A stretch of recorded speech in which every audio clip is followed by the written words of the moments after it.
You're fired. Pack your things and get out before you infect our home with whatever diseases people like you carry." Victoria Ashford's words sliced through the marble-floored foyer of her Greenwich, Connecticut mansion like a scalpel cutting through flesh. Each syllable carried the weight of old money and older prejudices, delivered with the casual cruelty of someone who'd never faced real consequences for anything she'd said or done in her 43 years of privileged existence. 28-year-old Marcus Webb stood frozen in the entryway, Bentley's leather leash still warm in his hand, watching the white woman in her $3,000 Chanel suit dismiss him with less consideration than she'd give to replacing a broken appliance.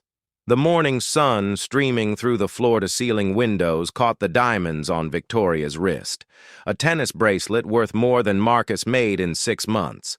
And for a moment, the light was so bright it hurt to look at her directly. Bentley, the 3-year-old golden retriever Marcus had been walking and caring for over the past 18 months, pressed his 70-pound frame against Marcus's leg, sensing the tension radiating through the foyer like heat waves off summer asphalt.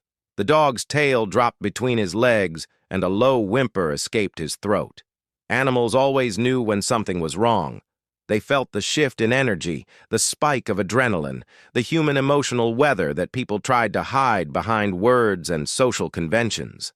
Marcus had arrived at 7:15 that Tuesday morning for Bentley's usual walk, the same schedule he'd kept faithfully for a year and a half, rain or shine, holidays included. Christmas morning, when the Ashfords were skiing in Aspen and needed someone to check on Bentley, Marcus had been there. 4th of July, when fireworks sent the dog into anxiety spirals, Marcus had stayed late, sitting with Bentley until he calmed down. The morning after a massive snowstorm dumped 2 feet on Connecticut and most of Greenwich was shut down, Marcus had trudged through unplowed streets to make sure Bentley got his exercise and bathroom breaks. He'd never missed a day, never been late, never given the Ashfords any reason to complain about his service, his professionalism, or his dedication to their dog's well-being. But apparently, none of that mattered now. Victoria's husband, Richard Ashford, stood 10 feet behind her in the foyer, looking uncomfortable but silent. His $1,000 Tom Ford suit and $45,000 Patek Philippe watch marked him as exactly the kind of man who let his wife handle the dirty work of staff terminations while he maintained plausible deniability about the ugliness. He shifted his weight from foot to foot, his eyes sliding away from Marcus's face every time their gazes threatened to meet. Behind Richard, through the archway leading to the mansion's formal living room, Marcus could see the evidence of last night's dinner party. Empty wine glasses on the marble coffee table, cheese plates with remnants of expensive imported cheeses, the faint smell of cigar smoke lingering in the air despite the home's sophisticated ventilation system. Have you ever been so good at your job that being fired made absolutely no sense until you realized it was never about your performance? "Mrs. Ashford," Marcus said carefully, keeping his voice steady despite the rage and hurt building in his chest like pressure in a sealed container. His hand tightened on Bentley's leash, and he felt the dog press closer, offering comfort the way he'd been trained to do during Marcus's careful socialization work. "May I ask what I did wrong? I've been walking Bentley for 18 months. You've never complained about my work before. In fact, you sent me an email 6 months ago saying I was the best dog walker you'd ever hired. That was before I realized what you were doing," Victoria snapped, crossing her arms over her designer suit in a gesture that managed to be both defensive and aggressive simultaneously. Her perfectly manicured nails, French tips that cost $150 every 2 weeks, dug into the fabric of her jacket. "You walk too slow, Marcus. Bentley needs vigorous exercise, not leisurely strolls where you stop every 5 feet to let him sniff things. You're lazy and you're taking advantage of our generosity by stretching out your walks to get paid more hours." She took a step closer, her voice rising with that particular tone of entitled rage that came from someone unused to being contradicted or questioned. "I've been watching you on the neighborhood security cameras. You stop constantly. You let the dog sniff mailboxes and fire hydrants and trees. You waste time talking to other dog walkers in the park. You're billing us for 45-minute walks that should take 20 minutes maximum. That's time theft, Marcus. That's fraud. Marcus felt the accusation like a physical slap. His pulse hammered in his ears, and for a moment he couldn't speak through the shock of being accused of something so fundamentally opposite to his actual approach to dog care.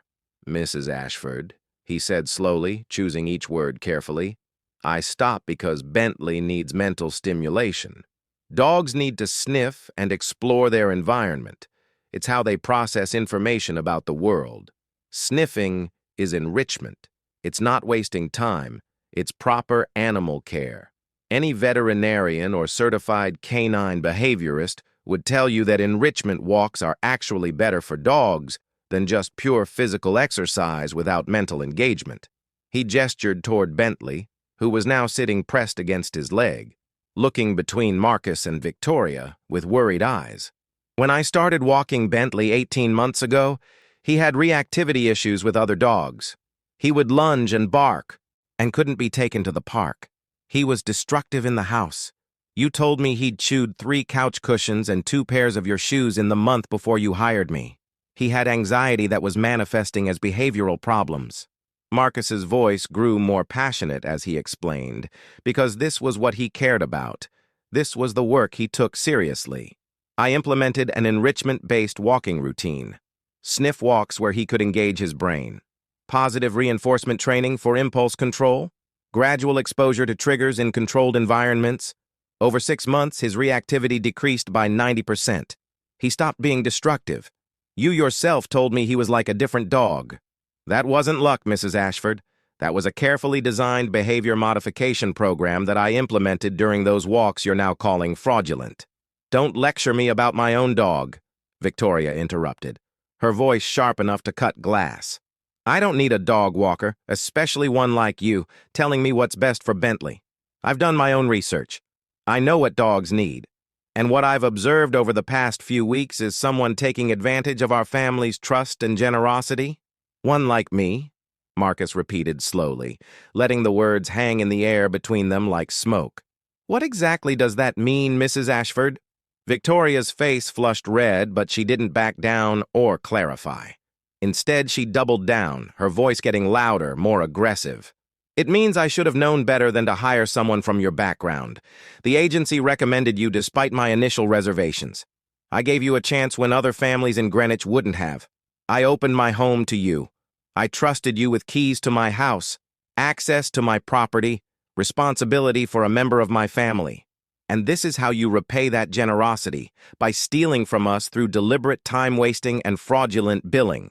Each word was chosen to wound, to establish a hierarchy, to remind Marcus of his place in her world view.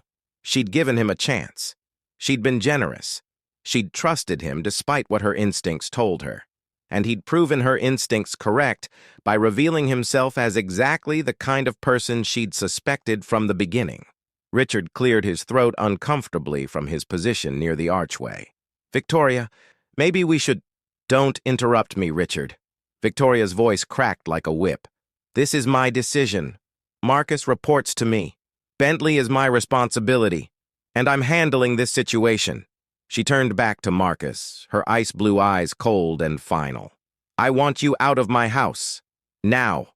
Immediately. Leave the key and the leash. Don't take anything that doesn't belong to you, and don't even think about asking for a reference because you won't get one. In fact, I'm going to make sure every family in Greenwich knows exactly what kind of worker you are. I'm going to tell them about the fraud, about the time theft, about how you manipulate people with fake expertise and technical language to cover up laziness." She pulled out her phone, her fingers moving across the screen with practiced efficiency. "I'm in a text chain with 47 families in this neighborhood. By the time you drive home, every single one of them will know that you're not trustworthy. You'll never work in Greenwich again. I'm going to contact the Better Business Bureau. I'm going to leave reviews on every platform. I'm going to make sure your reputation is destroyed." The threat hung in the air like a guillotine blade. Victoria wasn't just firing him. She was promising to systematically dismantle his ability to earn a living through dog walking in this entire region. Marcus stood perfectly still, processing the avalanche of accusations and threats. 18 months of perfect service. 18 months of genuine care for an animal he'd come to love. 18 months of professional excellence that he could document with detailed records, client testimonials, behavioral improvement data, and veterinary consultations. All of it about to be destroyed by a wealthy white woman who decided he was a threat that needed to be eliminated. "Mrs. Ashford," Marcus said quietly, his voice steady despite the fury building inside him, "is this really about how I walk your dog?" Victoria's face went rigid. "What else would it be about? That's what I'm asking you." The silence stretched between them, thick and heavy with all the things that weren't being said. Richard shifted uncomfortably. Bentley whined again, confused by the tension he could feel but not understand. Finally, Victoria spoke, her voice icy. "Are you suggesting I have some other motive for firing incompetent help? Are you trying to imply something?" "I'm not implying anything," Marcus replied. "I'm asking directly. 6 months ago, you called me the best dog walker you'd ever had. You praised my work. You recommended me to your friends. What changed between then and now? I realized I was wrong about you. I made a mistake trusting you. It happens. It happened right after your garden party 2 weeks ago," Marcus said quietly, "when your friends saw me here. When they commented about whether you should have someone like me with keys to your house." Victoria's face went pale, then flushed red. "How dare you?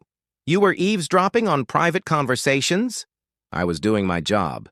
Your party was happening in the garden. I arrived for Bentley's evening walk through the side entrance like always. Your voices carried. I didn't need to eavesdrop. You were talking loud enough for half the neighborhood to hear." Marcus's voice remained calm, but his words were precise. Surgical. "I heard Mrs. Wellington say, 'That's your dog walker? He has keys to your house?' I heard Mrs. Bradford say, 'Aren't you worried about theft? You can never be too careful.'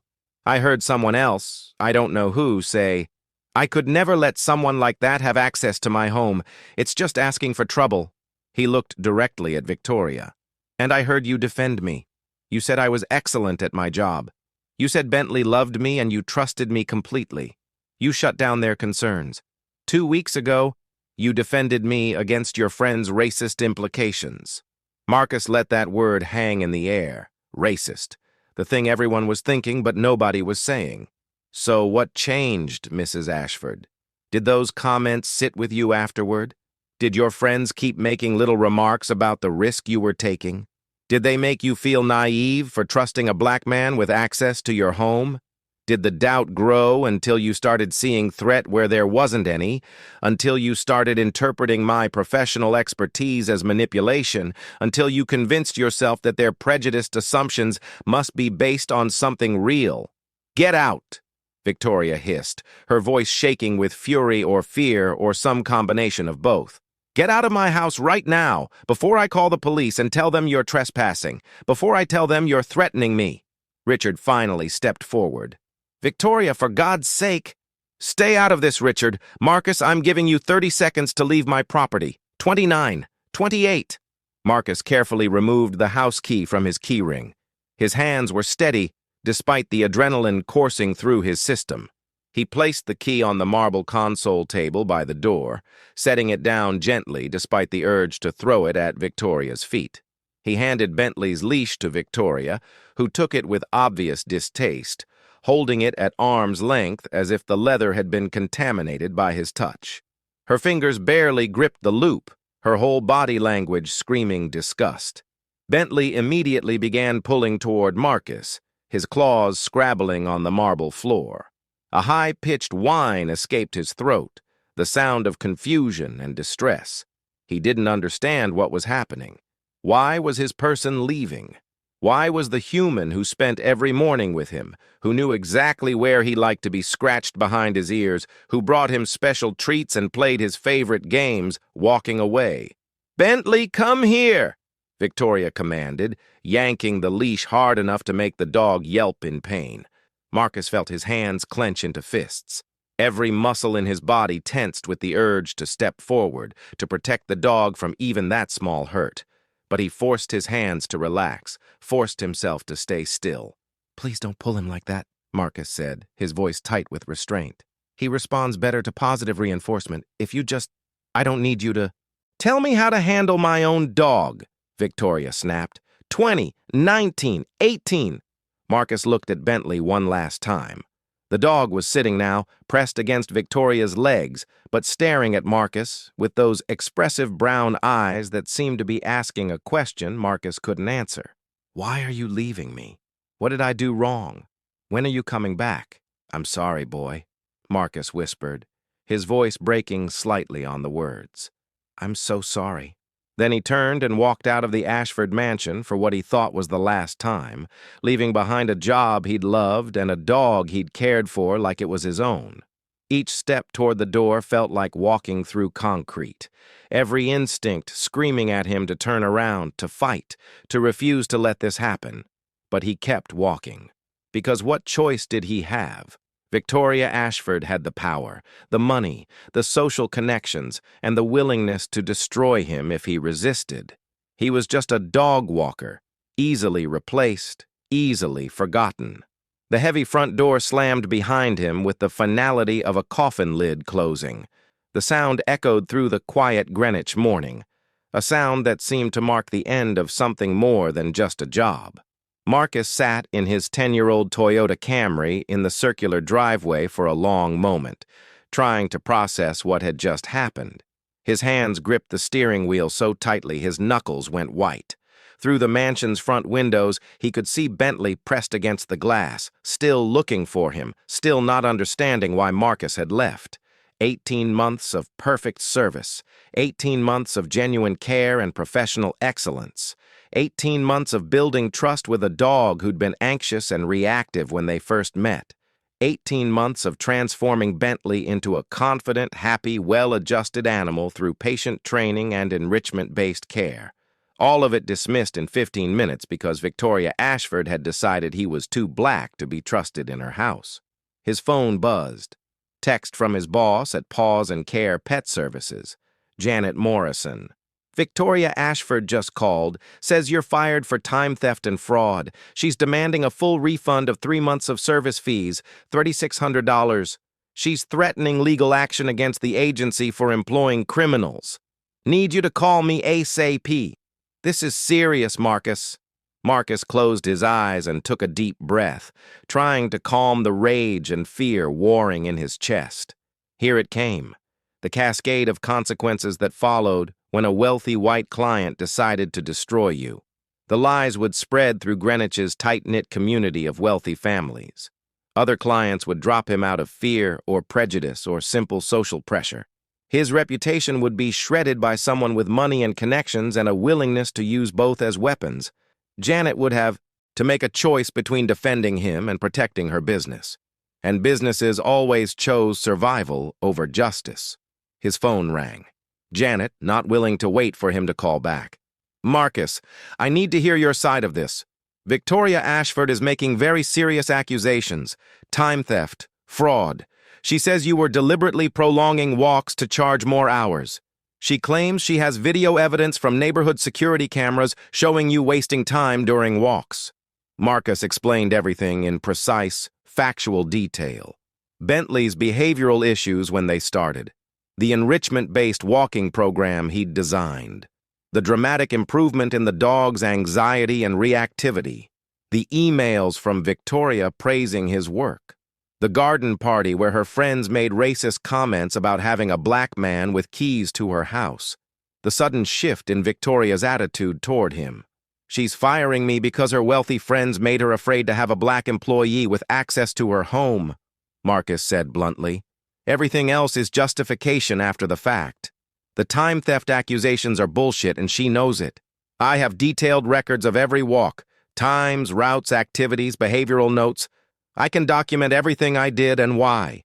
Janet sighed heavily, the sound of someone facing an impossible choice. Marcus, I believe you. Your work has always been excellent. You're one of my best dog walkers, probably the best in terms of actual canine behavior expertise. But Victoria Ashford is one of our biggest clients. She pays for services for 3 dogs, Bentley plus her mother's 2 poodles at the estate in Greenwich. That's $2,000 a month in revenue, And she's not just threatening to pull her accounts. She's threatening to tell everyone in her social circle that we employ fraudsters and criminals. So you're going to side with her, Marcus said flatly. I'm going to try to smooth things over. But Marcus, I think it's best if you take some time off while I handle this. Give her space to cool down. Let me talk to her, explain your side, maybe get her to reconsider. Take time off, without pay. Just temporarily, a week or two. Once she calms down, she's not going to calm down, Janet. She fired me because I'm black, and her rich white friends made her uncomfortable about having a black man with keys to her house. No amount of cooling down changes that. She's already told me she's going to spread lies about me to every family in Greenwich. She's going to destroy my reputation because admitting she fired me for racist reasons would make her look bad. Silence on the other end of the line. Marcus could hear Janet breathing, could practically hear her running calculations in her head. Defend Marcus and lose the Ashford account, plus potentially others in Greenwich's tight social networks. Or sacrifice Marcus to protect the business. I'm sorry, Marcus, Janet said finally, her voice small and ashamed. I really am. But I have a business to protect. I have other employees depending on these clients. I can't afford to lose the Greenwich market over one employee, even an excellent one. I understand, Marcus said, though he didn't. Not really. He understood intellectually that Janet had to make business decisions. But emotionally, he couldn't reconcile how 18 months of perfect service and professional expertise meant less than one racist client's false accusations and social threats. Take 2 weeks off, unpaid. Don't contact any Greenwich clients. Let me see if I can salvage this situation. And if you can't salvage it, another long silence. Then we'll discuss your options. Options. A nice corporate word for you're probably fired too. Marcus hung up and sat in his car, watching through the mansion windows as Victoria tried to drag Bentley away from the front door. The dog was resisting, pulling back toward where he'd last seen Marcus, clearly distressed. For a moment, Marcus considered going back, demanding to speak to Richard, who'd seemed uncomfortable with the whole situation, insisting on a real conversation about what had just happened, fighting back against the injustice of it all, but what would that accomplish? Victoria had made her decision. Richard wasn't going to contradict his wife, and any attempt Marcus made to defend himself would just be twisted into evidence of aggression or instability, another confirmation of whatever racist narrative Victoria was constructing to justify her actions. So Marcus started his car and drove home to his small apartment in Stamford, 20 minutes from Greenwich's gated mansions and old money. The contrast between the Ashfords' world and his own had never felt sharper than in that moment. Inside his apartment, a one-bedroom unit in a building that had seen better days, Marcus pulled out his documentation. He kept meticulous records of every walk, a habit from his previous career as a veterinary technician where documentation was everything. Legal protection, medical history, evidence of care provided.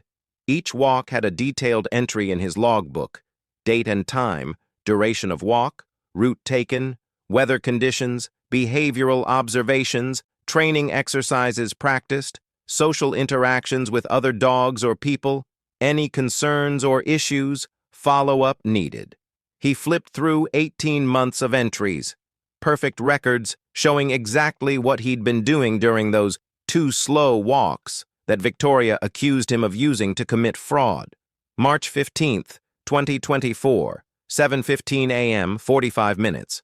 Bentley reactive to small white dog at entrance to park, implemented counter-conditioning protocol, kept distance, used high-value treats to maintain focus on me, successfully passed without lunging or barking.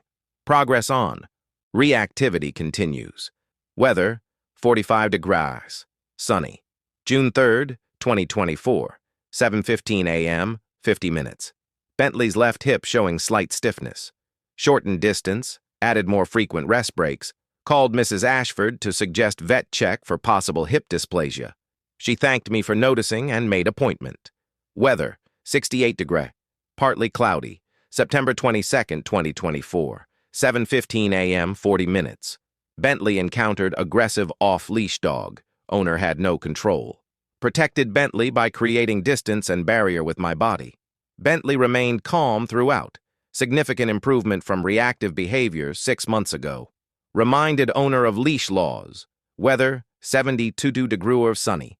December 8, 2024, 7:15 a.m., 45 minutes. Bentley showing marked improvement in impulse control. Successfully practiced leave it command with squirrels. Maintained loose leash walking through crowded park area. Mrs. Ashford commented via text that Bentley seems like a different dog and credited my consistent training. Weather, 28 degrees, light snow. Page after page of detailed professional documentation. Evidence of a dog walker who took his job seriously, who treated animal behavior modification as a science requiring careful observation and systematic intervention. He also had emails. Victoria's own words praising his work. Marcus, I can't thank you enough for the transformation in Bentley's behavior. He's so much calmer and happier. You're the best dog walker we've ever had. I'm recommending you to all my friends. 6 months ago. The difference in Bentley since you started is remarkable. He used to be so anxious and destructive. Now he's confident and well-behaved. Whatever you're doing, keep doing it. 4 months ago. Marcus, thank you for catching that hip issue early. The vet confirmed mild dysplasia and said your observation probably prevented it from getting worse. You clearly know what you're doing. 3 months ago. What had changed between those glowing emails and this morning's firing? What had transformed Marcus from the best dog walker we've ever had to a fraudulent time thief who couldn't be trusted? Marcus knew exactly what had changed. 2 weeks ago, the garden party.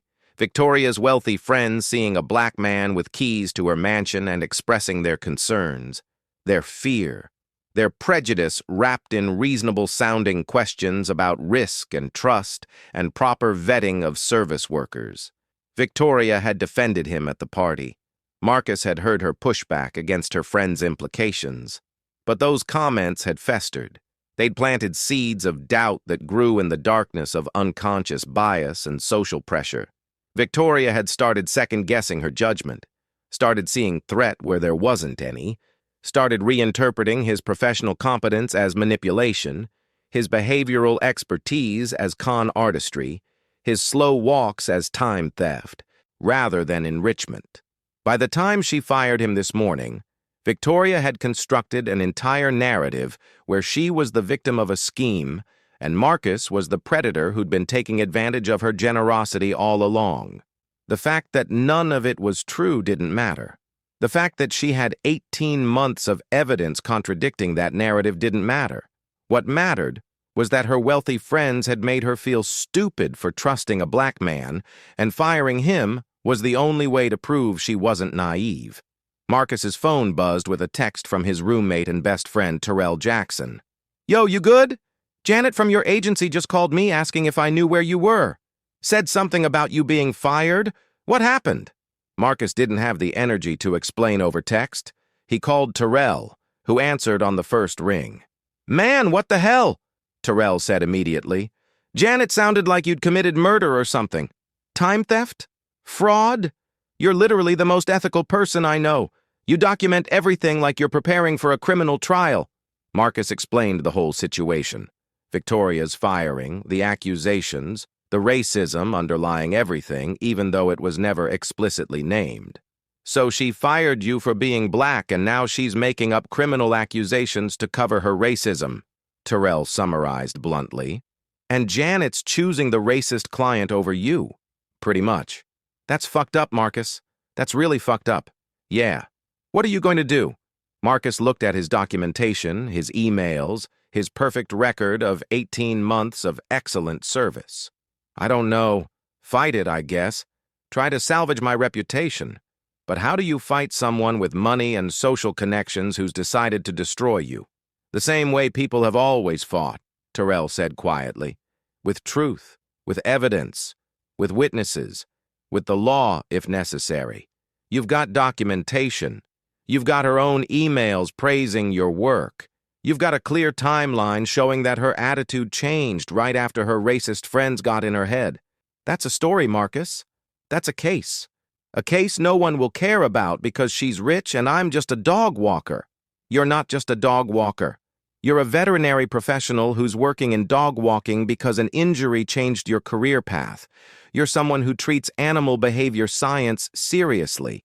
You're someone who kept meticulous records and followed professional standards. And you're someone who got fired for racist reasons that a wealthy woman is now trying to cover up with false accusations. Terrell's voice grew more intense. You think you're the only person in Greenwich who's experienced this? You think you're the only black service worker those wealthy families have fired for made-up reasons after their social circle made them nervous about having non-white people with access to their homes? This isn't just about you, Marcus. This is about a pattern. Marcus hadn't thought about it that way. He'd been so focused on his own situation, his own hurt and rage, that he hadn't considered the broader context. What are you suggesting? He asked. I'm suggesting you document everything. Get a lawyer if possible. Consider filing a discrimination complaint, and most importantly, don't just disappear quietly like Victoria expects you to. Make some noise. Tell your story, because silence is how people like Victoria Ashford get away with this shit generation after generation.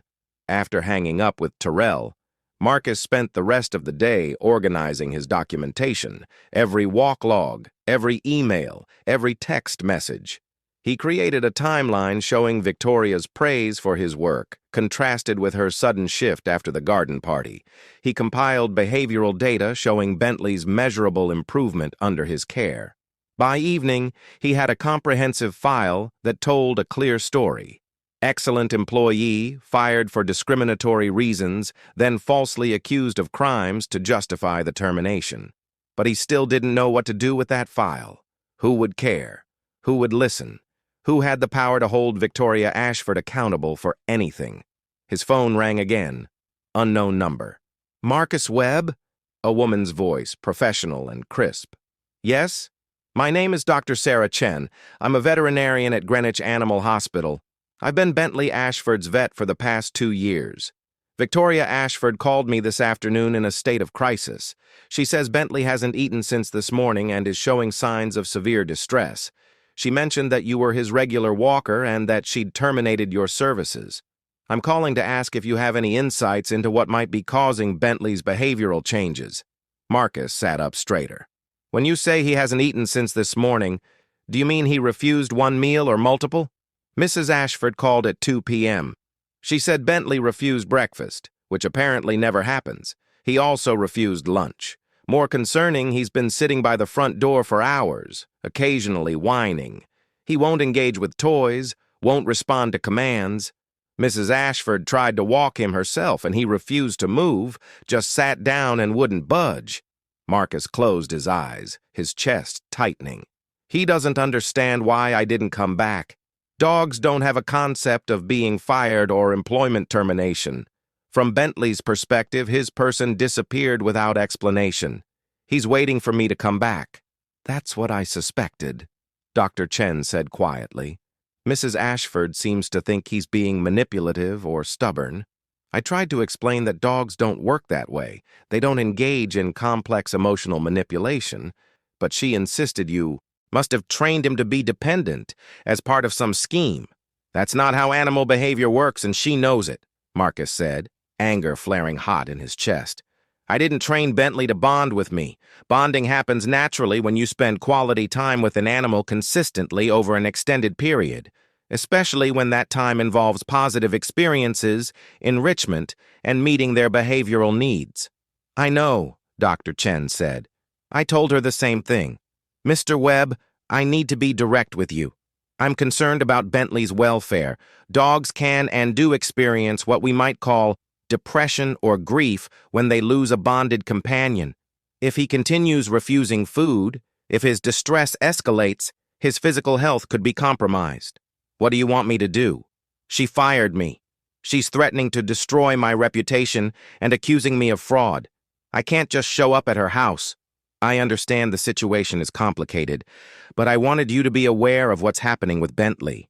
And I wanted you to know that if you decide to take any action, legal or otherwise, regarding your termination, I'm willing to provide professional documentation of Bentley's behavioral improvement under your care and the distress he's experiencing after your sudden removal. Marcus felt something loosen slightly in his chest. An ally. Someone with professional credentials and first-hand knowledge who believed him, who could see through Victoria's false narrative. Thank you, Dr. Chen. That means more than you know. I've been a veterinarian for 15 years, Mr. Webb. I've seen a lot of things, but I've rarely seen a dog show the kind of behavioral improvement that Bentley showed under your care. Frankly, you're operating at the level of a certified animal behaviorist, not a basic dog walker. Whatever training or education you have, it shows in your work. Mrs. Ashford made a serious mistake terminating your services, regardless of her stated reasons. After the call ended, Marcus sat in his apartment feeling the weight of the situation more heavily than before. Bentley was suffering because of Victoria's decision. An innocent animal was experiencing distress and potentially refusing food, which could become medically serious within days, all because a wealthy woman had valued her social standing over her dog's well-being. But what could Marcus do about it? Showing up at the Ashford mansion would be trespassing. Calling Victoria would likely result in her threatening to call the police. He was powerless to help Bentley, just as he'd been powerless to prevent his own firing. That night, Marcus barely slept. He kept thinking about Bentley sitting by the door, waiting, refusing food, not understanding why his person had abandoned him. The dog's confusion and distress playing out in Marcus's imagination like a torture he couldn't escape. Meanwhile, at the Ashford mansion, Victoria was experiencing her own crisis. Bentley had sat by the front door for 3 hours after Marcus left, occasionally whining, clearly waiting for him to return. When Victoria tried to move him for lunch, he growled, a low, warning sound that Bentley had never made before in the entire time the Ashfords had owned him. "Richard, control your dog," Victoria snapped, trying to mask her shock at Bentley's unprecedented aggression toward her. "He's not my dog. He's our dog, and he's upset. Maybe we should have—" "Should have what? Kept that thief on our payroll? Absolutely not. Bentley will adjust. Dogs are resilient. They adapt quickly to changes. This is just temporary stubbornness." But Bentley didn't adjust. By dinner time, 6 hours after Marcus's departure, he still refused to eat his food. Victoria put his bowl down and Bentley barely glanced at it. The dog remained by the door, occasionally whining, his entire posture communicating distress that Victoria tried to interpret as manipulation rather than genuine grief. "This is ridiculous," Victoria muttered, standing over the untouched food bowl. "You're being dramatic over a dog walker. He's replaceable. They're all replaceable. You'll get a new walker tomorrow and you'll forget all about Marcus within a week." Bentley didn't even look at her. His eyes remained fixed on the door, waiting. When Victoria tried to walk him herself that evening, the experience was disastrous. She grabbed Bentley's leash, the expensive leather one she'd bought from a boutique pet store, and clipped it to his collar with impatient movements that telegraphed her frustration. "Come on, Bentley. Walkies, let's go." Bentley looked at her, then looked at the door leading to the backyard, not the front door where Marcus always took him. "This way," Victoria commanded, pulling on the leash to guide him toward the front door. Bentley planted his feet and refused to move. His body went rigid, all 70 pounds of golden retriever becoming an immovable obstacle. "Bentley, come," Victoria said more firmly, yanking the leash harder. Bentley yelped at the pressure on his collar, but still didn't move. His tail had dropped between his legs, his ears were back. All the signs of stress and fear that Marcus had taught Victoria to recognize months ago when he was explaining Bentley's behavioral issues. "Fine," Victoria snapped, pulling harder still, forcing Bentley to move through sheer pressure on his collar. "If you won't walk properly, I'll make you walk." She dragged Bentley to the door and outside. The dog followed reluctantly, his gait stiff and uncomfortable. When they reached the sidewalk, Bentley tried to turn left, the direction Marcus always took him, but Victoria pulled right. "No, we're going this way. I don't have 45 minutes to waste on one of Marcus's ridiculous enrichment walks. We're doing this quickly and efficiently." She walked briskly, pulling Bentley whenever he tried to slow down or sniff something. The walk that normally took Marcus 45 minutes of calm, enriching exploration Took Victoria 15 minutes of frustrated dragging, constant yanking on the leash, and zero regard for the dog's mental or emotional needs. They returned home with neither having enjoyed the experience. Victoria was angry at Bentley's resistance and what she interpreted as deliberately difficult behavior. Bentley was stressed and confused, his usual walk having been transformed into something unpleasant and punishing. That night, Victoria put Bentley in his usual sleeping spot in the mudroom. But Bentley wouldn't settle. He paced back and forth, occasionally going to the door that led to the main house and whining. When Victoria ignored the whining, Bentley began howling, a mournful sound that carried through the entire first floor of the mansion. After an hour of howling, Richard finally came downstairs and opened the mudroom door. "He's not going to stop," Richard said to Victoria, who'd followed him down. "He's distressed. He's being manipulative," Victoria insisted, but even she looked uncertain now. Bentley had never behaved this way before, never refused food, never howled for hours, never shown any of the behavioral problems that Marcus had supposedly solved through his walking techniques. Richard let Bentley out of the mudroom. The dog immediately went to the front door and resumed his vigil, sitting and staring at the door like Marcus might materialize at any moment. "This isn't normal," Richard said quietly. "Something's really wrong. He'll get over it. Dogs have short memories. By tomorrow morning, he'll have forgotten all about Marcus." But Victoria didn't sound convinced anymore, and some part of her, buried under layers of pride and social anxiety and unwillingness to admit she'd made a terrible mistake, knew that this wasn't going away as easily as she wanted it to. By morning, Bentley still hadn't eaten. 18 hours since Marcus's departure, and the dog had refused 3 meals, breakfast, lunch, and dinner the day before, plus breakfast this morning. His water bowl showed minimal consumption, and he remained by the door, occasionally whining, clearly waiting for someone who wasn't coming back. Victoria called Paws and Care Pet Services before breakfast, her voice sharp with frustration and carefully hidden fear. "This is Victoria Ashford. I need a new dog walker immediately. Today. I terminated Marcus Webb's services yesterday, and I need a replacement right away." Janet Morrison's voice on the other end was carefully professional. "Mrs. Ashford, I understand you're upset about the situation with Marcus, but finding a replacement dog walker on 24 hours' notice is challenging. Our other walkers have full schedules already. I could potentially have someone available by next week." "Next week? I need someone today. My dog hasn't eaten since yesterday morning. He needs proper care." "Mrs. Ashford, with all respect, if Bentley isn't eating, that might be related to the sudden change in his routine. Marcus has been his walker for 18 months. Bentley had bonded with him. Sudden separations can be very stressful for dogs. Are you suggesting I made a mistake firing your fraudulent employee?" "I'm not suggesting anything about your decision, Mrs. Ashford.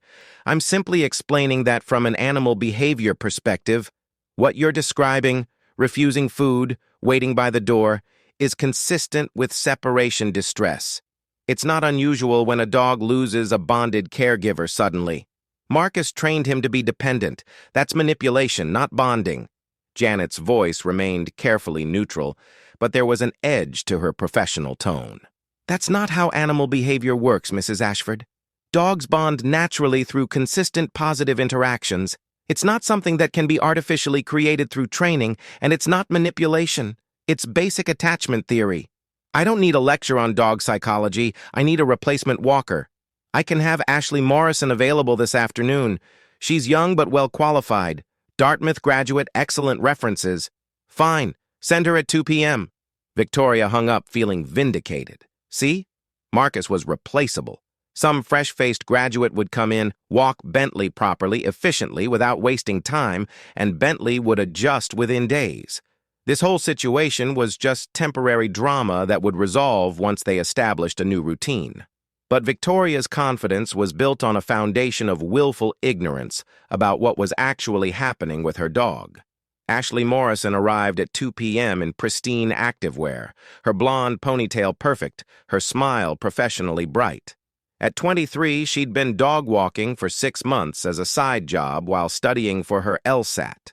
Her clients were mostly elderly women with small dogs that needed gentle 15-minute walks around the block. "Hi, you must be Bentley." Ashley's voice had that particular sing-song quality people used with dogs and small children. "Oh my goodness, you're so gorgeous. Are you ready for walkies? We're going to have so much fun." Bentley took one look at Ashley and backed away from the door, his tail dropping between his legs. Ashley's smile faltered slightly, but she maintained her enthusiasm. "It's okay, buddy. I know I'm new, but we're going to be best friends in no time." She stepped forward, hand extended to let Bentley sniff her. The dog backed up more, pressing himself against the wall. "Mrs. Ashford, has Bentley always been nervous with new people?" "Never," Victoria lied, unwilling to admit that. Marcus had spent months socializing Bentley and working on his reactivity. "He's just being stubborn today. He'll warm up to you. Just leash him and start the walk. Once you're outside, he'll be fine." Ashley looked uncertain but nodded. She approached Bentley again, this time with the leash visible. "Come on, Bentley, let's go for a walk. You love walks, right?" Bentley growled. The same low warning sound he'd made with Victoria. His lips didn't pull back to show teeth, but the message was clear. Stay away. Ashley froze. Mrs. Ashford? He's growling at me. Has he shown any aggression before?" "Never. He's normally the sweetest dog. He's just adjusting to the change." "I'm not comfortable with this," Ashley said, backing toward the door.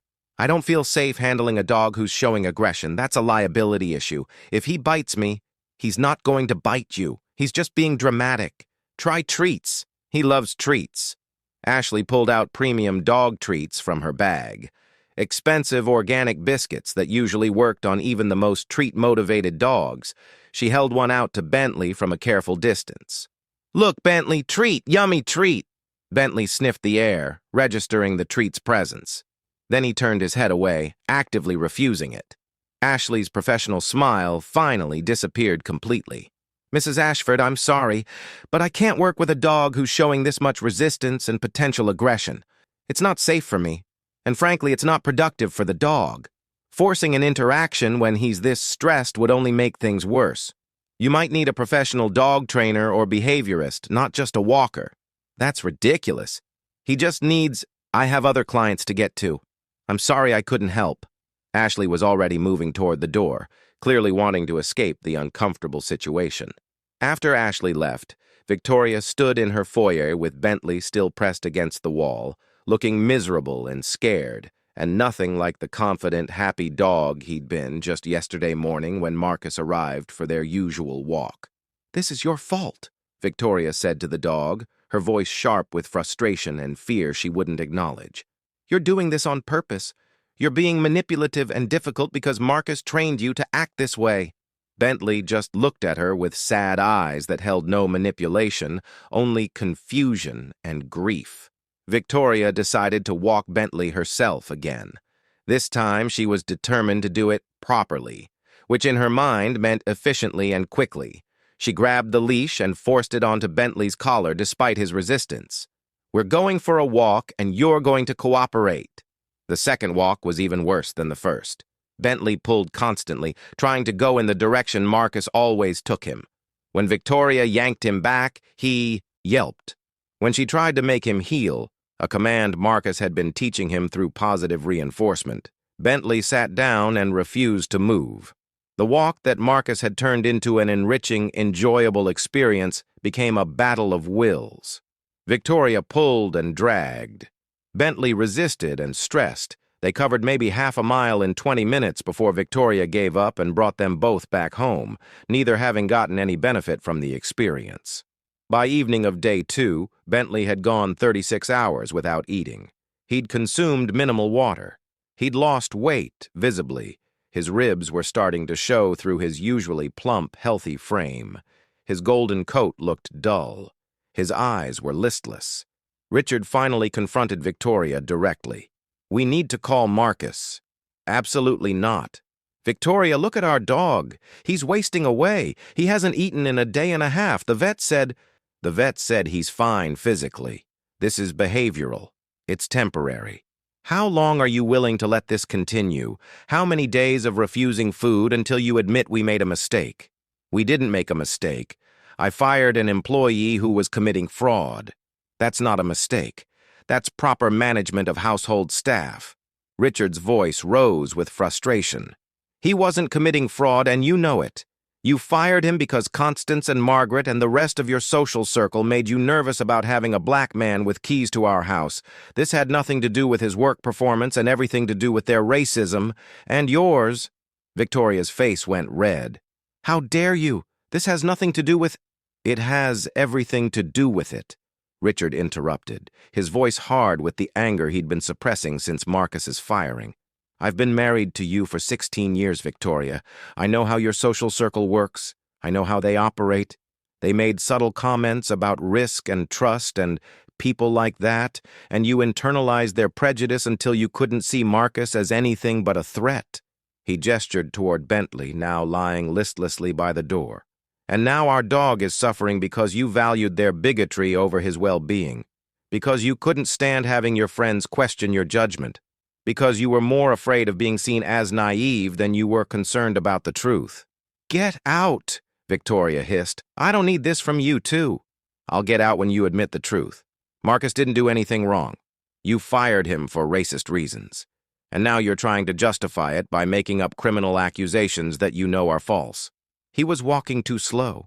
He was providing enrichment-based care that dramatically improved Bentley's behavioral issues. You know that. You praised him for it.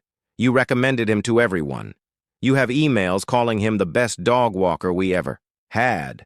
Richard pulled out his phone and started reading Victoria's own words back to her. Marcus is incredible with Bentley. Best walker we've ever had. That's you. 6 months ago. The transformation in Bentley's behavior is remarkable. You're doing an amazing job. That's you, 4 months ago. Thank you for catching the hip issue early. You clearly know what you're doing. That's you 3 months ago. He looked up at his wife. What changed between those emails and yesterday morning, Victoria? What suddenly turned an incredible employee into a criminal? Victoria stood silent, her arms crossed, her expression rigid. Your garden party, Richard said quietly. 2 weeks ago, I heard the comments too, and I watched you defend him to your friends. But then I watched something change. I watched the doubt grow. I watched you start questioning whether you'd been too trusting. I watched racism work its way under your skin until you couldn't see Marcus as anything but a threat that needed to be eliminated. That's exactly what happened. And now our dog is dying because you couldn't admit that your friend's bigotry was wrong and your judgment was right. Victoria finally broke, her voice cracking. Fine, call him, have it your way, but I'm not apologizing, I'm not admitting I was wrong, and I'm not paying him what he's demanding. Who's demanding? Richard asked, confused. Marcus. I assume he'll demand more money to come back. They always do. They use situations like this as leverage. They, Richard repeated. You mean black people? Victoria didn't answer. Richard pulled out his phone and dialed the number for Paws and Care Pet Services. This is Richard Ashford. I need to speak with Marcus Webb. It's urgent. 10 minutes later, Richard's phone rang. Marcus's voice was cautious, guarded. Mr. Ashford, Janet said you called. Is something wrong with Bentley? Richard explained the situation. 36 hours without food, visible weight loss, behavioral distress, refusal to walk properly, a growing crisis that couldn't be ignored or explained away anymore. Marcus, I'm going to be direct. My wife was wrong to fire you. Everything she said about fraud and time theft was false, and we both know it. She fired you because her friends made racist comments about you having access to our home, and she let their prejudice override the evidence of your excellent work. I apologize for not standing up to her when it happened. I should have said something. I didn't. That's on me. Silence on the other end. Then Marcus's voice, hard and flat. Mr. Ashford, your wife called me a thief and a fraud. She threatened to destroy my reputation throughout Greenwich. She said people like me shouldn't be trusted in her home. She yanked Bentley's leash hard enough to make him yelp. And now you want me to come back because the dog you both claim to love is sad? Marcus, I know what my wife did was wrong. Wrong? It was racist, Mr. Ashford. Let's call it what it actually is. Your wife fired me because I'm black. Everything else was just justification after the fact. And now the dog that I genuinely cared for, the dog I spent 18 months transforming from an anxious, reactive mess into a happy, confident animal, is suffering because your wife valued her social standing over his well-being. Richard closed his eyes. You're right. Everything you said is right. And I'm not asking you to come back for us. I'm asking you to come back for Bentley. He needs you. We failed him, but he didn't do anything to deserve this. More silence. Richard could hear Marcus breathing on the other end, could practically feel him wrestling with the decision. I'll come back, Marcus said finally. But I have conditions. Non-negotiable conditions. Name them. First, your wife apologizes. A real apology, not a sorry if you were offended. Non-apology. She needs to admit specifically what she did wrong and why it was wrong. Agreed. Second, I want a written contract with a termination clause that protects me from being fired without documented cause and progressive discipline. Legal language reviewed by an attorney. I'm not doing this on a handshake again. Absolutely. I'll have our attorney draft it today. Third, my rate doubles. I was charging $30 per walk through the agency. I want $60 per walk paid directly to me, not through Pause and Care. Richard didn't hesitate. Done. Fourth, I want a formal written letter of reference describing my 18 months of excellent service, the behavioral improvements in Bentley, and your satisfaction with my work. Signed by both you and your wife. I'll need that to rebuild my reputation after she tried to destroy it. You'll have it. Fifth, your wife retracts every accusation she made to Janet at the agency. She calls Janet, admits she was wrong about the fraud and time theft claims, and confirms that I provided excellent service. I want my reputation with that agency cleared. I'll make sure it happens. Sixth, I want your wife to understand that this isn't forgiveness. I'm coming back for Bentley, not for her. She hurt me. She tried to destroy my livelihood based on racist assumptions. That doesn't just go away because she needs me now. She's going to have to sit with the discomfort of having been wrong and having caused real harm to someone who never did anything but excellent work for her family. Richard felt relief flood through him. Understood. All of it. When can you come? Give me an hour to finish a client appointment. I'll be there at 4 p.m. After hanging up, Richard turned to Victoria, who'd been listening from the doorway with an expression of fury and humiliation warring on her face. He's coming, Richard said, simply. And you're going to apologize. Really apologize, Victoria.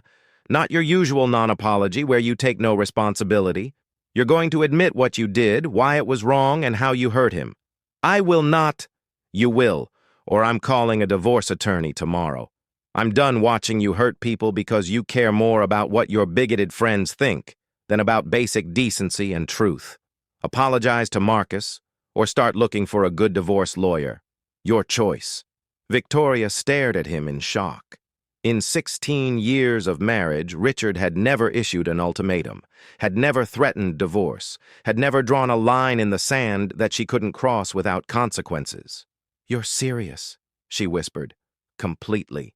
This ends today, Victoria. Either you grow up and take responsibility for your actions, or you lose me.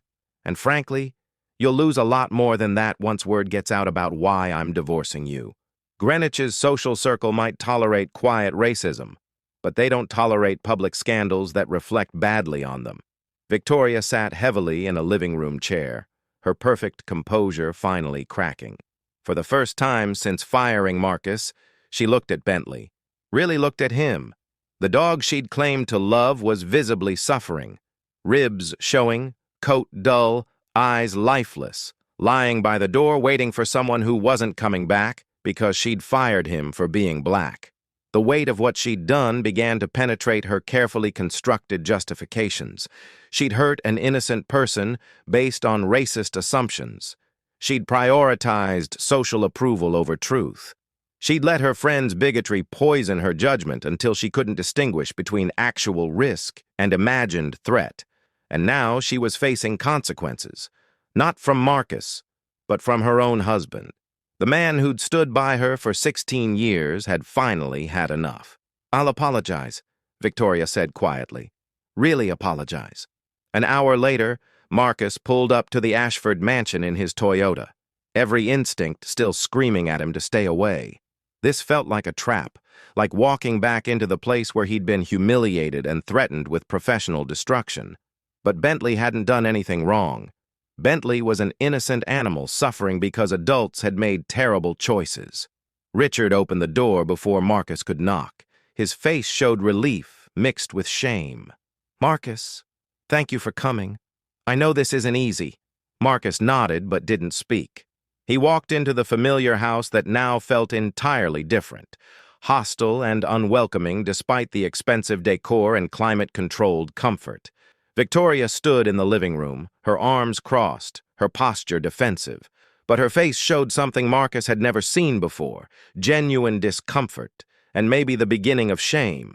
But Marcus ignored both of them for the moment. All his attention went to Bentley. The dog lay by the front door, head on his paws, eyes half closed. He looked smaller than Marcus remembered, thinner. His beautiful golden coat was dull and lifeless. He was the physical embodiment of grief and confusion and depression. "Bentley," Marcus said softly, kneeling a few feet away from the dog. "Hey, boy, it's me." Bentley's ears twitched. His eyes opened slightly. He lifted his head just enough to look toward the sound of Marcus's voice, as if unsure whether to believe what he was hearing. "It's me, buddy. I'm here." Bentley's tail gave one weak thump against the marble floor. Then another, slightly stronger. Then the dog was struggling to his feet, weak and unsteady from not eating for 36 hours, but determined to reach Marcus. He stumbled forward, his legs shaking. Marcus met him halfway, dropping to his knees as Bentley collapsed against him, whining and licking his face, his entire body trembling with relief and joy and overwhelming emotion that a dog couldn't articulate, but everyone in that room could feel. "I know, boy," Marcus whispered, running his hands gently over Bentley's too thin frame, feeling every rib that shouldn't be visible, every bone that shouldn't be prominent. "I know. I'm sorry I left. I'm so sorry." Bentley pressed his head against Marcus's chest and made soft sounds of contentment, mixed with residual distress, like a child who'd been lost and was finally found. His tail wagged so hard his whole back end moved, but he refused to let even an inch of space exist between himself and Marcus. Richard was wiping his eyes openly now, not bothering to hide his emotion. Even Victoria looked affected, though she tried to hide it behind a mask of rigid composure. "He needs food and water," Marcus said, not looking at the Ashfords. "Small amounts at first. His stomach will be sensitive after not eating for a day and a half. Too much too fast could make him sick." Marcus carried Bentley to the kitchen. The dog wouldn't leave his side, pressing against him with every step. He prepared a small portion of Bentley's regular food mixed with warm bone broth to make it more appealing and easier to digest. He set it on the floor and sat next to it. "Come on, Bentley. Just a few bites. For me." Bentley sniffed the food cautiously, then looked up at Marcus as if asking for permission or reassurance that this was okay, that Marcus wasn't going to disappear again if he stopped watching him for even a second. "It's okay, boy. Eat up. I'm not going anywhere." Bentley took a small, tentative bite, then another. Within 5 minutes, he'd finished the entire bowl, the first full meal he'd eaten in 36 hours. Marcus gave him a small amount of water, monitoring to make sure he didn't drink too quickly and make himself sick. Bentley drank eagerly but not desperately, his body beginning to believe that things might be okay again. Then the dog climbed into Marcus's lap, all 70 pounds of golden retriever trying to become a lapdog. He curled up as much as possible, his head tucked under Marcus's chin, his body pressed against Marcus's chest, refusing to let any space exist between them. "He's been waiting for you," Richard said quietly from the doorway. "For 36 hours. Just sitting by that door, waiting." Marcus felt anger and heartbreak warring in his chest. Anger at Victoria for causing this. Heartbreak for Bentley's suffering, and underneath both, a deep weariness from being the person who had to fix a problem he didn't create. "He didn't understand why I left," Marcus said, his voice tight with suppressed emotion. Dogs don't understand being fired or racism or adults making terrible decisions. He just knew that the person he trusted most disappeared without explanation. For 36 hours he's been confused and scared and grieving something he can't understand. Victoria finally spoke, her voice stiff and uncomfortable. "Marcus, I need to apologize for the way I handled your termination. I said things that were inappropriate and cruel. I accused you of crimes you didn't commit. I threatened to destroy your reputation. That was wrong." Marcus looked at her over Bentley's head, his expression neutral. "Why was it wrong, Mrs. Ashford?" Because you didn't actually commit fraud or theft. That's not why it was wrong. Try again." Victoria's face flushed. "I don't understand what you want me to say. I want you to say why you really fired me. Not the justifications you made up afterward, the real reason." The kitchen fell silent except for Bentley's soft breathing and the hum of the refrigerator. "My friends," Victoria said finally, her voice barely above a whisper. "At the garden party. They saw you here and they made comments about the risk, about you having keys to our house, about whether I was being naive, about whether you were being naive to trust a black man," Marcus said bluntly. "Yes." The word came out small and ashamed. "Keep going. Their comments made me doubt my own judgment, made me start seeing threat where there wasn't any, made me reinterpret your professional expertise as manipulation and your excellent work as some kind of scheme. I let their racism become my racism. I let their fear override 18 months of evidence that you were trustworthy and excellent at your job." Marcus sat with that admission, testing its weight and sincerity. It sounded more real than the non-apology he'd expected. "Mrs. Ashford, here's what's going to happen going forward. I'm coming back because Bentley needs me, and I won't let an innocent animal suffer for human stupidity. But things are different now. I'm being paid double my previous rate. You're giving me a written letter of reference.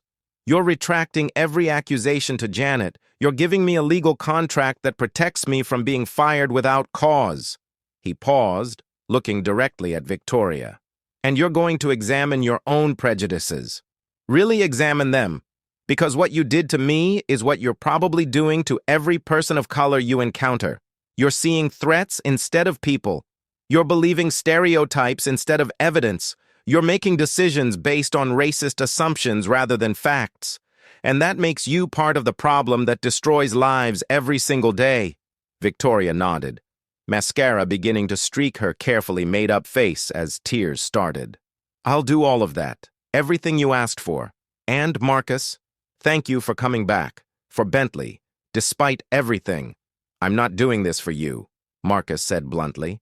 "I'm doing it for him. He's the only innocent party in this whole situation. He didn't ask to be caught in the middle of your racism and my justifiable anger. He just wanted the person who takes care of him every day to keep showing up." Over the following days, Bentley made a remarkable recovery. His appetite returned fully within 24 hours. His energy came back. His coat regained its shine and luster. The dullness left his eyes, replaced by the bright, engaged expression Marcus remembered. He was once again the happy, healthy, confident dog Marcus had been caring for before the abrupt firing, but the Ashford household had changed in less visible ways. True to her word, Victoria called Janet at Pause and Care and retracted every accusation. The conversation was awkward and humiliating, but she did it. "I was wrong about the fraud and time theft claims. Marcus provided excellent service for 18 months. I made a serious error in judgment when I terminated him. His reputation with your agency should be completely cleared of any misconduct accusations." She wrote Marcus a detailed letter of reference, describing his professionalism, his expertise in canine behavior, his success in addressing Bentley's reactivity and anxiety issues, and her complete satisfaction with his work. Richard reviewed it, made her add more specific examples of Marcus's excellent service, and both of them signed it.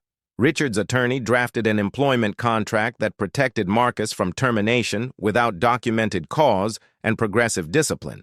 The contract specified that any termination would require written documentation of performance issues, opportunities for improvement, and a clear process that couldn't be circumvented by sudden firings based on employer whims or social pressures.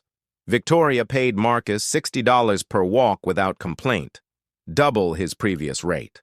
The money was automatic deposit, no delays, no questions asked. Marcus was now making $420 per week just from Bentley, plus his other clients. But more than the practical changes, Victoria began the uncomfortable work of examining her own biases. She attended a workshop on unconscious bias in hiring and employment, a 3-day intensive that forced her to confront how racism operated in her decision-making, even when she thought she was being fair and objective. She read books about systemic racism and how it showed up in everyday interactions: White Fragility, How to Be an Anti-Racist, So You Want to Talk About Race, The New Jim Crow. She started noticing the assumptions she made about people based on their race, the way she clutched her purse tighter when black men passed on the sidewalk, the way she was quicker to question credentials when service workers weren't white, the way she interpreted confidence as arrogance when it came from people of color, but saw the same behavior as leadership when white men displayed it. Each realization was painful. Each recognition of her own prejudice felt like peeling back skin to expose infected tissue. But she kept going because watching Bentley nearly die from grief had cracked something open in her that couldn't be closed again. Several of her Greenwich friends dropped her when she started calling out their racist comments instead of letting them slide or laughing politely.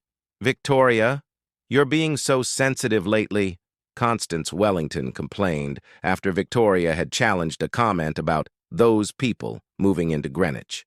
"I didn't mean anything by it. You know how I am." "Yes, I know exactly how you are," Victoria replied. "You're casually racist, and I'm done pretending that's acceptable just to maintain social harmony. If you want to remain friends, you need to examine your prejudices the way I'm examining mine." Constance didn't call again. Margaret Bradford stopped inviting Victoria to her monthly luncheons after Victoria had defended a black family that bought a house in their neighborhood against whispered concerns about property values and the changing character of Greenwich. Victoria lost social standing in Greenwich's elite community by refusing to participate in coded racist conversations. She was no longer invited to certain parties. Some families stopped responding to her texts. Her position in the social hierarchy, something she'd spent years cultivating, eroded as she chose different values over social acceptance. But Richard noticed the change in his wife, and for the first time in years, he felt genuine respect for her. "You're learning," he said quietly one evening after she'd ended a friendship over racist comments. "I'm trying," Victoria replied. "I caused real harm to a good person because I valued my friend's racism over Marcus's humanity and Bentley's well-being. That's not who I want to be. I can't undo what I did, but I can make sure I never do it again." 3 months after Marcus returned, Victoria hosted another garden party. This time, when her wealthy white friends made comments about Marcus having keys to her house, Victoria's response was completely different. "Marcus is the most qualified dog care professional in this entire area," she said firmly, her voice carrying across the garden. "He has veterinary technician training and 18 months of excellent service with Bentley. My dog adores him and thrives under his care. Bentley's behavioral transformation under Marcus's expertise has been remarkable. If you have a problem with a black man having access to my home, that's your prejudice to examine, not my hiring decision to question. And frankly, if you can't move past your bigotry, you're not welcome in my home." The uncomfortable silence that followed was satisfying in a way Victoria had never experienced before. Several friends exchanged shocked glances. One couple left the party early, but others nodded slowly, perhaps recognizing their own prejudices in Victoria's blunt assessment. Richard watched his wife handle the situation and felt something like pride. She wasn't just going through motions or performing anti-racism for show. She was doing the actual uncomfortable work of changing her beliefs and challenging the racism in her social circle, even when it cost her socially. "You're really learning," he said quietly after the guests left. "I destroyed a good person's reputation and nearly killed our dog because I couldn't handle my friends questioning my judgment. That's not something you learn from once and move on. That's something you have to keep working on, keep examining, keep fighting against in yourself. Because that prejudice doesn't just disappear, it's always there, waiting for the right social pressure to activate it again. Meanwhile, Marcus was building something unexpected from the ashes of his firing. The story of what happened, Bentley's refusal to eat, Marcus's return under protective contract, the Ashfords' reckoning with their racism, had spread through Greenwich's dog-owning community through multiple channels. Dr. Sarah Chen, the veterinarian, had mentioned it to several clients in the context of discussing the importance of consistent caregivers for dogs with behavioral issues. Some of the Ashfords' neighbors had witnessed parts of the situation and shared details. Several families reached out to Marcus directly, wanting to hire him because they'd heard about his expertise and dedication. They'd heard about Bentley's transformation from reactive and anxious to confident and well-behaved. They'd heard about his refusal to abandon the dog even after being fired unjustly. They wanted someone who took animal care that seriously.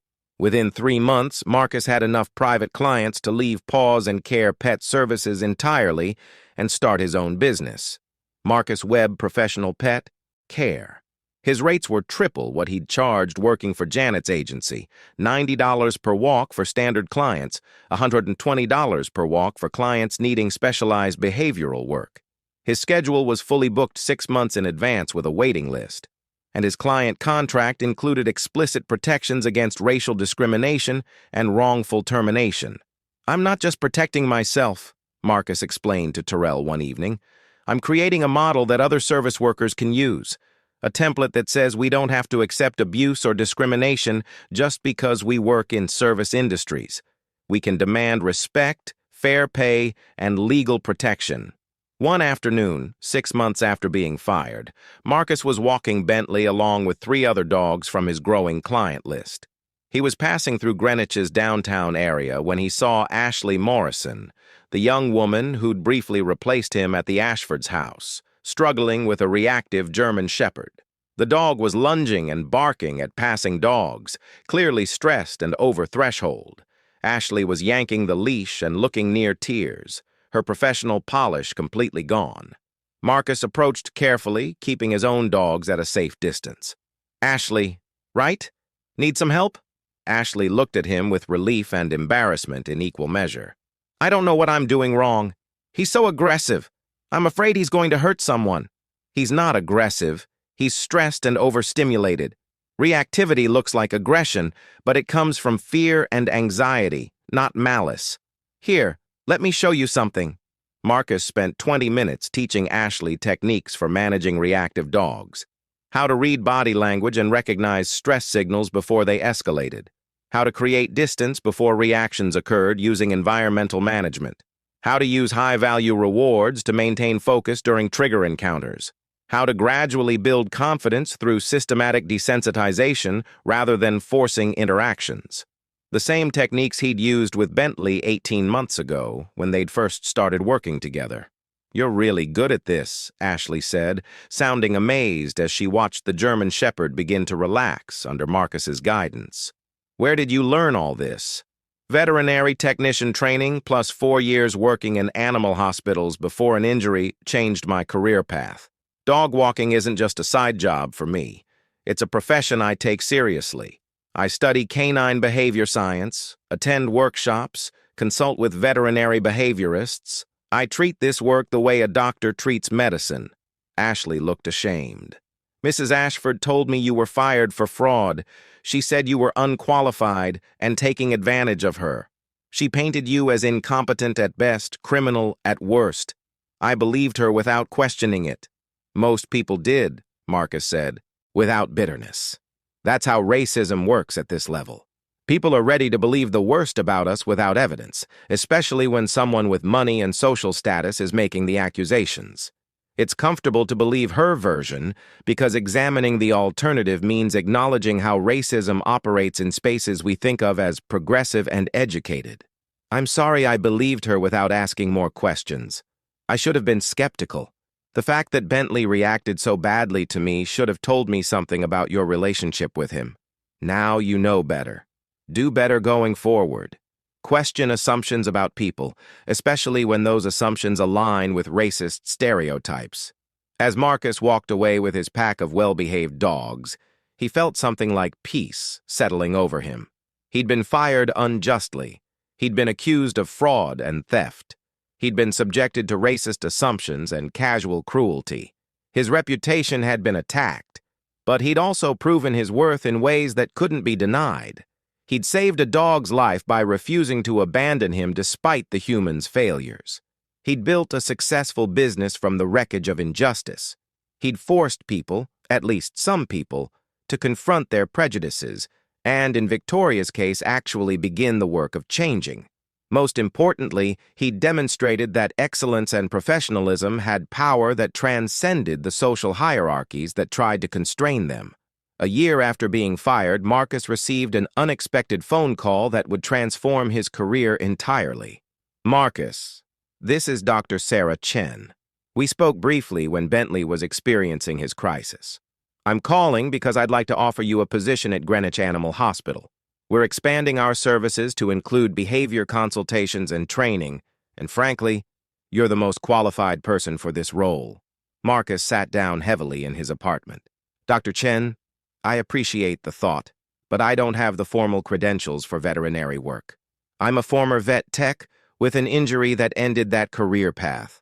The role would be primarily consulting and training, not physical handling that would aggravate your injury, Dr. Chen explained. You'd work with clients whose dogs have behavior issues, reactivity, anxiety, separation distress, aggression rooted in fear, the same things you've been successfully addressing in your private dog walking practice. We'd formalize that expertise and bring it into the veterinary setting where it belongs. She continued, her voice carrying genuine respect. Marcus, I've been watching your work over the past year. The dogs you work with show remarkable improvement. You're not just walking them. You're implementing comprehensive behavior modification protocols that most trainers with fancy certifications can't match. That's a skill we desperately need in veterinary medicine. Why me, though? There must be certified behaviorists because you're exceptional at what you do, because you treat dog care as a profession worthy of respect and continuous learning, because I've seen the results of your work, and they speak for themselves. And frankly, because watching what the Ashfords put you through made me realize we need more people like you in veterinary medicine, not fewer. We need professionals who combine technical expertise with genuine care and cultural competence. Marcus thought about Victoria's firing, the accusations, the professional destruction she'd attempted. And now, a year later, he was being offered a position in veterinary medicine, something he'd thought was permanently out of reach. I'd also like to offer you the opportunity to develop continuing education programs for our staff, Dr. Chen added, teaching veterinary professionals about the importance of cultural competence, recognizing bias in client interactions, and understanding how racism affects pet care access and quality. Your experience, both your expertise and what you survived with the Ashfords, gives you unique insight that could transform how our profession approaches these issues. Marcus felt emotion tighten his throat. I accept. Within 2 years, Marcus had become Greenwich Animal Hospital's lead behavior specialist. He published articles in veterinary journals about enrichment-based behavior modification and the importance of mental stimulation in canine welfare. He started teaching classes to other veterinary professionals about reading canine body language, implementing systematic desensitization protocols, and recognizing the subtle signs of stress that many professionals missed. His work was cited by the American Veterinary Medical Association. He was invited to speak at conferences. His methodology became standard curriculum in several veterinary technician programs. The Ashfords remained among his private clients, and Bentley continued to thrive under Marcus's care. But the relationship had fundamentally changed. Victoria had done genuine work on her prejudices, and while she'd never be perfect, she was demonstrably different from the woman who'd fired Marcus in a fit of racist panic. Richard became one of Marcus's biggest advocates, recommending his services widely and investing $50,000 in Marcus's business expansion.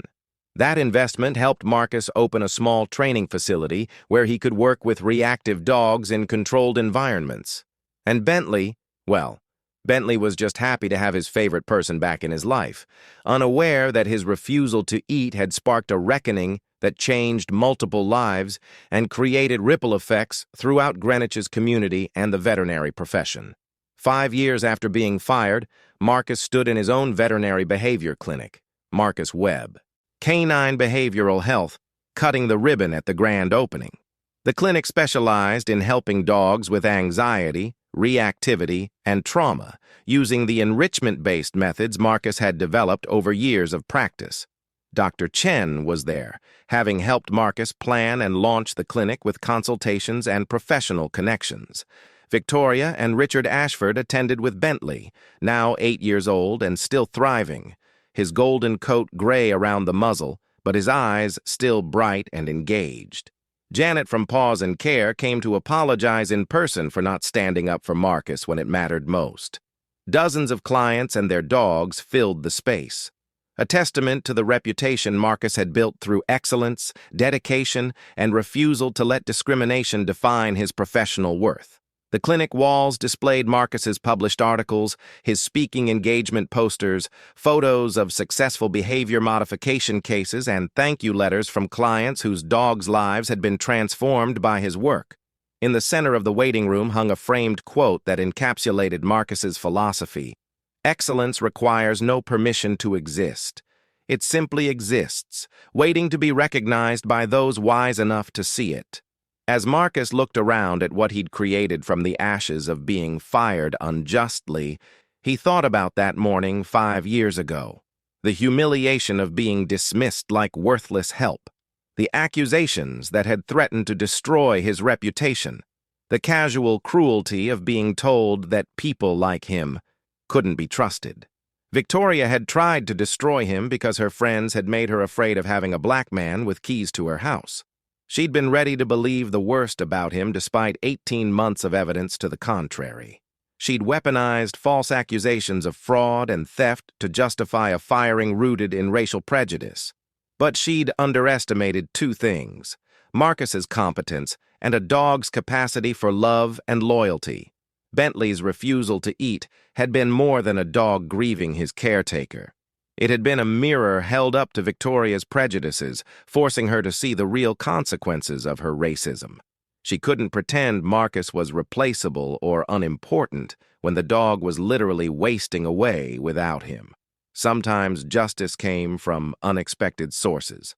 Sometimes accountability was delivered by an animal who knew nothing about race or prejudice, only about love and trust, and who deserved both.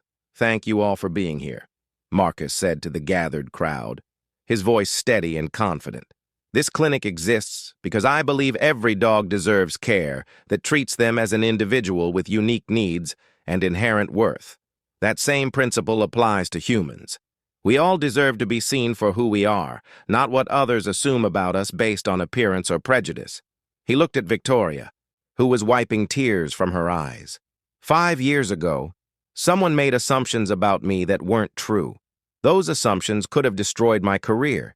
Instead, they revealed what I was capable of, forced everyone involved to grow in ways we didn't expect, and ultimately led to this: a clinic that will help thousands of dogs and their families over the years to come. I'm grateful for where that painful experience led, even though I wouldn't wish that pain on anyone. After the ceremony, Victoria approached Marcus privately, Richard standing supportive distance behind her. "I know I've said this before, but I need to say it again," Victoria said quietly. "I'm sorry. For everything. You gave Bentley the best care possible, and I threw that away because I was more concerned with what my racist friends thought than with evidence and reality. You deserved better then. You deserve all of this success now. Thank you, Mrs. Ashford.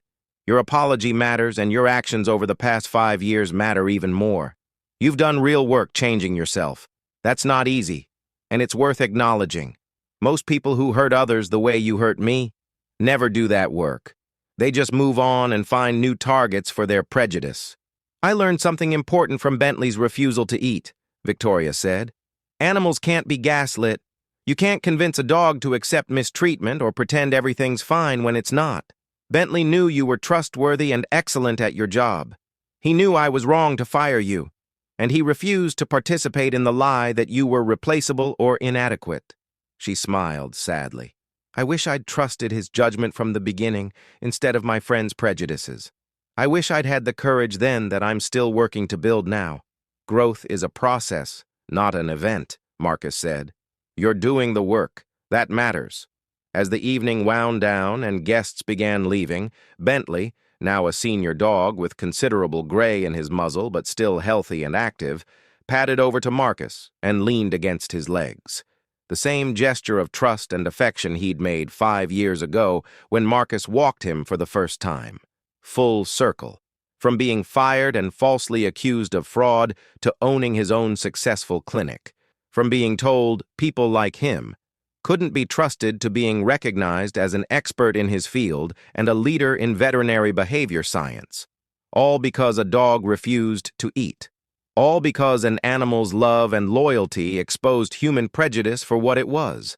All because Marcus had the courage to come back despite being hurt, the excellence to prove every racist assumption wrong, and the persistence to transform pain into purpose. The rich family fired their black dog walker for walking too slow, code for discomfort with his race and access to their home. They regretted it when their dog refused to eat, nearly dying from grief. The dog walker they dismissed as replaceable turned out to be irreplaceable, and their prejudice nearly cost them what they claimed to love most. But sometimes the most powerful response to injustice isn't revenge.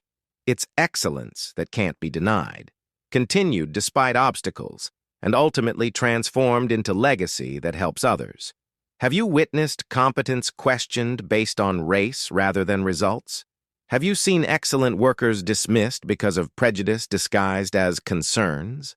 This story reveals how racism operates even in unexpected places like pet care, how animals see truth that humans miss, and how one person's refusal to accept injustice quietly can create ripple effects that change entire communities.